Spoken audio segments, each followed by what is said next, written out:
భయంకరమైన పాప భూమిలో కూరుకొని పోయి శాపాన్ని అనుభవిస్తున్న రోజుల్లో నన్ను విడిపించేవారు ఎవ్వరూ లేక, నేను పూజించిన వారు ఎవ్వరూ నన్ను విడిపించక,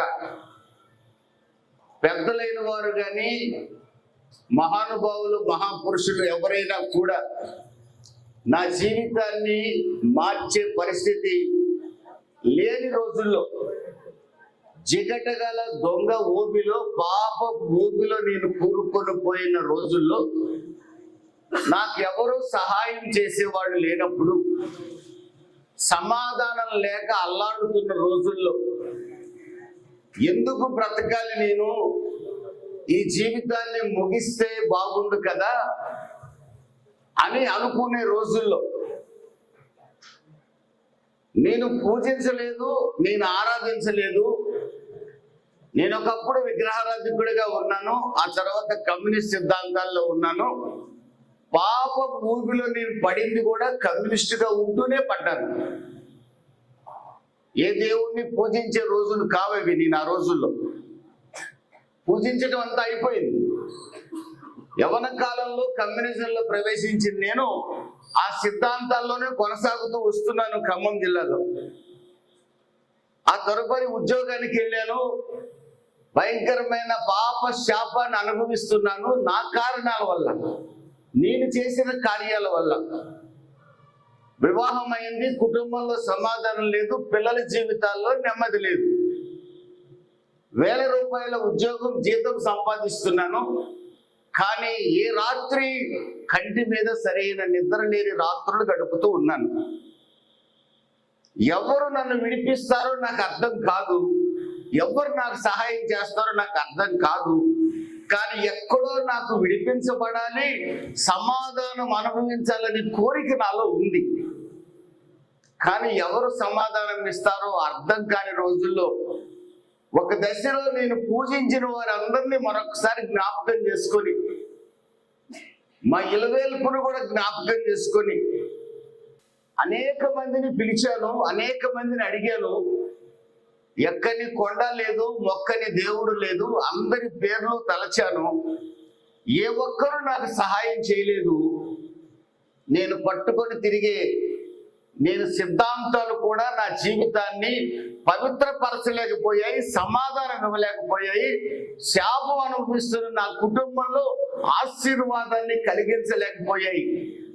భార్య భర్తలుగా సంతోషంగా ఉండిన రోజులు చాలా స్వల్పమైపోయాయి.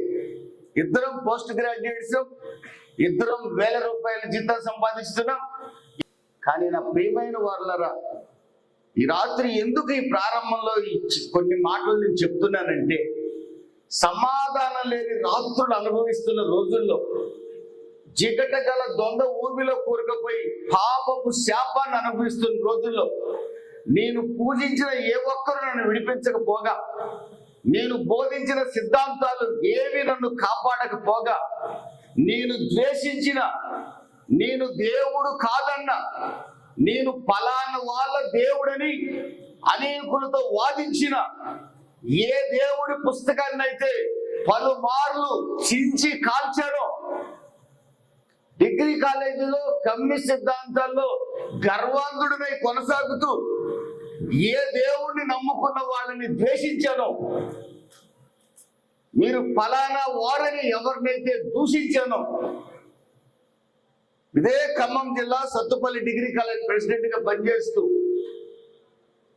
ఒక రాత్రి వేళ నేను ఆ జిగట గల దొంగ ఊపిలో కూరుకుపోయి నన్ను విడిపించేవాడు ఎవడైనా ఉన్నాడా అని ఆక్రందనతో కేకలు వేస్తున్నప్పుడు, నేనున్నానని ఒక ఆయన నా దగ్గరకు వచ్చాడు. నువ్వు ఎవరని నేను అడిగాను. నీ కొరకు 2000 సంవత్సరాల క్రితం భూమి మీదకి దిగి వచ్చి నీ పాప పరిహారార్థమై అమూల్యమైన రక్తాన్ని సిలువలో చిందించిన యేసును నేను అన్నాడు. చప్పట్లు కొట్టి ప్రభువు నామమున కనపరిచి దేవునికి స్తోత్రం కలుగును గాక. హల్లెలూయా. నువ్వెవరు? యేసువా? నువ్వు కాదట కదా, నువ్వు పలానా వాళ్ళ దేవుడు అట కదా అని నేనంటే, ఆయన అంటాడు, నువ్వు పాప భూమిలో కూరకపోయావు. నువ్వు పూజించిన ఎవ్వరూ నీకు సహాయం చేయడానికి రాలా. వారు దేవుళ్ళ కాదా అనే ప్రశ్న నిన్ను అడగట్లా. నువ్వు కూడా నాకు జవాబు చెప్పాల్సిన అవసరం లే. నువ్వు బోధించిన సిద్ధాంతాలు ఏవి నిన్ను మార్చలా. నేనే ఈ పాపం నుంచి నిన్ను విడిపించి పవిత్ర పరచగలిగిన వాడిని. పరిశుద్ధమైన నా రక్తం ఒక్కటే నిన్ను పరిశుద్ధపరుస్తుంది. కారణం నా రక్తం కామ క్రోధ మోహ మదమత్సరాలు లేని రక్తం.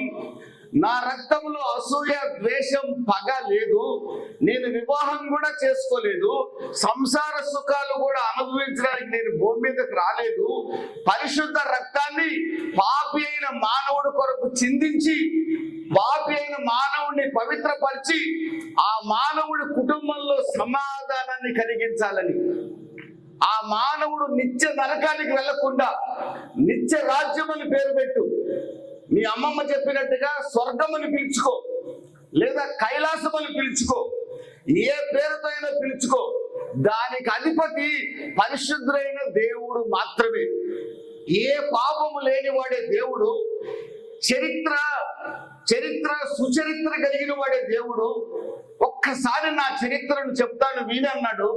తన చరిత్రనంతా నాతో చెప్పాడు. ఆయన చరిత్రలో ఎక్కడా నాకు పాపం కనబడలా. అయితే ఏం చేయమంటావు అన్నాను నేను. ఆయన ఒకటే ఒక మాట అన్నాడు, నువ్వు పాపిని అని ఈ క్షణం ఒప్పుకో. నా పరిశుద్ధ రక్తంతో నిన్ను కడిగి శుద్ధి చేస్తా. నువ్వు శుద్ధి చేయబడిన వెంటనే ఇప్పటి వరకు నిన్ను ద్వేషించిన వాళ్ళే నిన్ను ప్రేమించడం ప్రారంభిస్తారు. నిన్ను ద్వేషించిన నీ భార్య నిన్ను ప్రేమించడం ప్రారంభిస్తుంది. నిన్ను అసహించుకున్న నీ వాళ్ళు నిన్ను దగ్గరికి తీయడం ప్రారంభిస్తారు. ఇంకొకటి చెప్పమంటావు అన్నాడు. చెప్పు అన్నాను.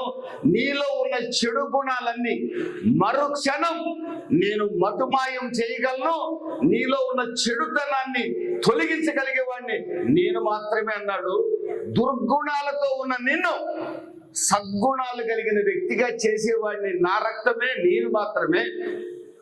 నిత్య నరకం యమలోకానికి వెళ్ళి అగ్ని ఆరని పురుగు చావని స్థలంలో దాహం దాహం దాహం అని కేకలు వేయాల్సిన నిన్ను ఈ భూమి మీద నువ్వు ఎంతకాలం బ్రతుకుతావో అంతకాలం బ్రతుకుతావు. నువ్వు చనిపోయిన వెంటనే మీ పితరులు చెప్పేవాళ్ళు కదా స్వర్గం ఉంటుందని, దాని కొరకు పూజలు పునస్కారాలు చేయాలని.